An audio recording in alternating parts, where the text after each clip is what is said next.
Maverick 100.9, Aggie Land's Country Alternative. It's Corliss, and I finally get to chat with James Garland, debuting a new artist to you today. How are you, James? I'm doing fantastic. Thank you so much for having me out here.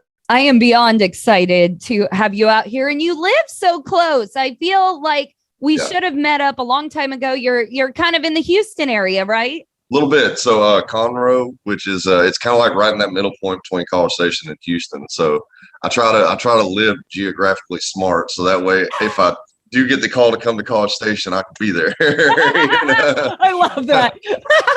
that works. And I get the drive because my husband drives to Conroe every single day for work. Yeah. And you're just a neighbor. You're basically an actor. We'll just say that. Right. Well, it's great to have you on because you've released another single to radio, and we're super excited to debut this. This is called Be Your Fool, which already sounds like a lot of fun. You got to tell me a little bit about this tune. Oh, so I'll tell you. Okay, so I was over at my lead player's house, and I was sitting in the guest bedroom just kind of tuning up my guitar and stuff. Well, him and his old lady started arguing. Mm-hmm. And, it wasn't a quiet argument. I could hear them in the living room. And I got up, shut the bedroom door. I was like, I don't want no part of this. Well, I could still hear it. So I'd start playing the guitar, and I'm trying to drown it out by playing this chord progression. And I was like, oh, that's kind of a cool chord progression. And just that first line came out, that duffel bag of mine. And I just started singing about what was going on. And then, about 5 minutes, their argument stops. And Dagan comes back there to get me, and he was like, hey, man, you ready to kind of sit down? And I was like, yeah, listen to this new deal I'm working on. And I start playing the lyrics, and he's like, oh, my God, dude, that's going to be a hit. And I was like, all right. So then I go home, and, I start thinking about my history and the things that I've been through, and then that's where the rest of the song kind of took off from there. And the songs always come from real-world experience. It's never like, well, I wanted to write about a dog, so I wrote about a dog. It was right. It's something that has happened at some point in my life, from Whiskey, Women, and Wine all the way to Be Your Fool. And it's just, they're very revealing sometimes. Like Man in the Mirror is the title track on our upcoming album. That one is so revealing to just being stuck, boozing it up, and getting stuck in these ruts and these things, and just kind of having that willpower to get through it and things like that. So I get a lot of people that come up to me and they go, oh my God, that song is just, it's my life, and I was like, well, I lived it too. So yeah, man, like we all got a lot more in common than you think. Exactly. So your lead player and his wife, so they were like the background singers on Be Your Fool.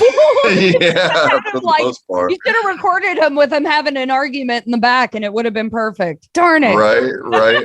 I was talking to my producer Chad Moulton, and we were kind of joking about it, and I was like, I want to start the song off with two people arguing, and then go into the song for the album. He just laughed. He was like, "Get in there and do your vocals." Shout out to Chad. I love Chad. I have been up to his studio, which is an old radio station. It's so cool. Yeah, it's so awesome. The coolest. Well, I'm really excited to debut this new single to everybody. You are hearing it first on Maverick 100.9. This is James Garland and Be Your Fool. Due to copyright, Brian Broadcasting is not licensed to air this single for you in podcast form, but you can find it on all of your favorite streaming and downloading platforms. And today's interview continues now. That was Be Your Fool, James Garland on Maverick 100.9. It's Corliss back with James, and we were chatting about your recording process. You've recorded a new record with Chad Moulton, one of my favorite producers. And when can we expect that new music? So the record itself is going to be out later this year. It was planned for June or July, but I'm buying a new house and closing costs ain't cheap. So I'm taking care of that. And then, but we are kind of niching our way into the studio to kind of do them one at a time and just get them knocked out. So it's going to be a 10 song album with one hidden bonus track on it. Right. And the hidden bonus track, I'm really excited for. It's kind of my outlook on the music industry and something that kind of happened to me while I was in Houston. And I always make a joke at shows, and I'll say, they say if you stay in this business long enough, eventually you'll meet the devil. And I met him in Houston, Texas, and she was pretty. That is so and so What that stems from is I was doing a show at a venue in Houston, and I would pack it out every time I played. And this manager comes in and wants me to come to a dinner at Sunday in Houston. And I was like, okay, the gig was on a Friday or Saturday, and I was like, all right, I'll come have dinner and we can talk, whatever. So I show up to this mansion in downtown Houston, and I pull up, and it's huge, like the biggest house I've ever been in. And I walk in, they try to feed me vegan food right off the rip, which that was not good for me, and I was like, okay. And then they handed me a beer that I couldn't pronounce, and I was like, all right, well, this is weird, and they've got, 20, 30 people in this house, for this dinner party. And a lot of them are musicians. And finally, I asked her, I was like, hey, is there a gas station around here or a store or something like that? And she goes, yeah, there's one right out the road. I was like, well, can you show me where it is? And she's like, yeah. So we hop in the truck, go down the road, and I walk in and buy a 6-pack of Shiner and come back out. And I was like, all right, we can go back now. And so it was very awkward. And at the end of it all, whenever we're sitting down talking about the business aspect of it, she goes, I'll work with you right now.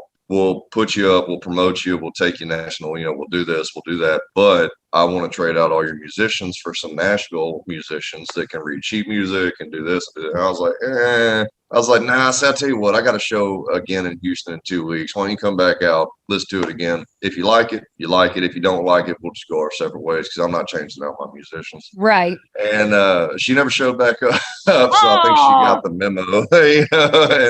And that's something that I kind of stand my ground on. Whenever it comes to my guys, they are half my sound. Right. So it's one of those things where if you like my sound, then you like my musician. So, that makes perfect sense. Well, speaking of new house, new album, you are also a new dad. Yes. Tell me about that. Oh, I love that little girl to death. And it was crazy how she came about, because my wife was told for years that she can't have kids.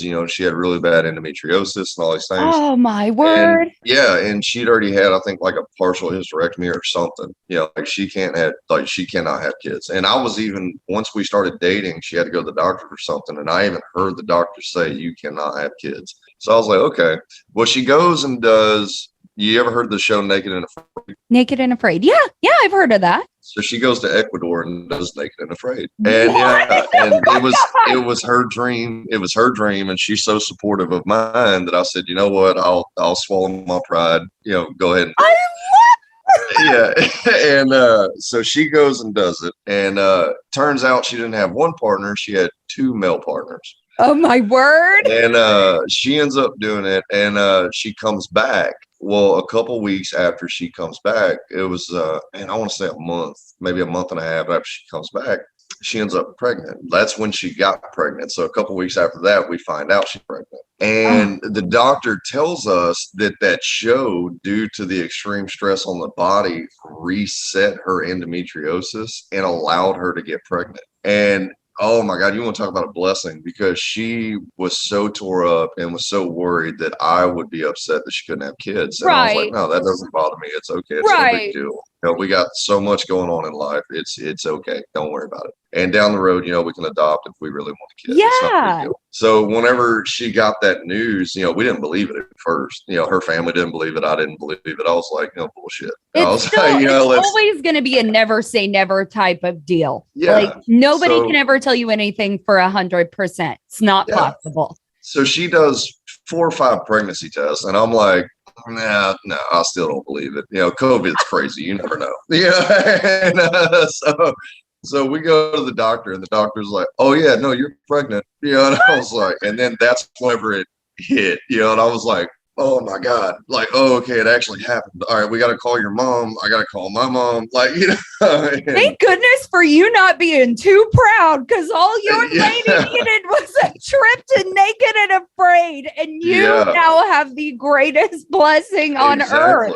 Exactly. I'm telling you, God works in mysterious ways. I do not have words, James. That's the most insane story I have ever heard.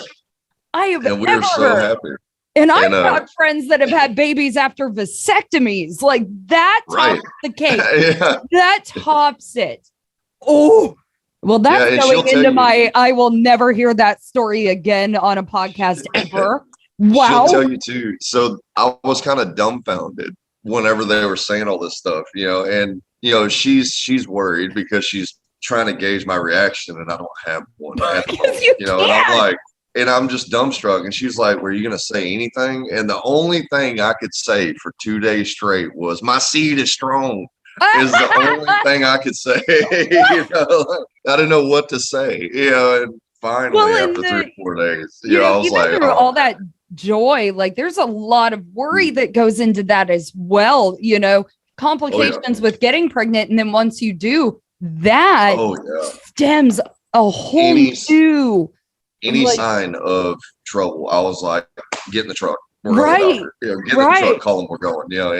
But she came out fantastic. She was a couple weeks early, but she came out and so they had to do a C-section. And when they pulled her out, immediately all you hear the doctor go is, because I'm behind a curtain with her trying to keep her calm. And as soon as they pull the baby out, you hear Kinsley cry, and then you hear the doctor go, "Oh, big baby." And that's all he said. So whenever he hands her to me, she's actually a pretty good size. Like the first, after 2 or 3 months, or no, after a month, she was a month old, she was already in 3 to 6 month clothing. Oh my God. And she's just tall. She is so tall, because I'm 6'1". And Brittany is like 5'8". So she's not short either. No, so she's stinking lanky. Now she's 7 months and she's in like 1-year-old clothes. Like she's tall. And it's beautiful, wonderful, happy, growing well baby girl. Oh yeah. Yeah. Good Lord, that story made my day. And what's funny is my husband watches that show, and I've not he's probably seen her. Probably. And I'm like, no, like I would just die. Like there is nothing in me that thinks I could survive that. So like I have no interest in that show whatsoever. So now I'm going to have to go tell my husband this story and be like, this is just the craziest thing. And you've probably seen her on TV. That's what. Well, that wraps up that.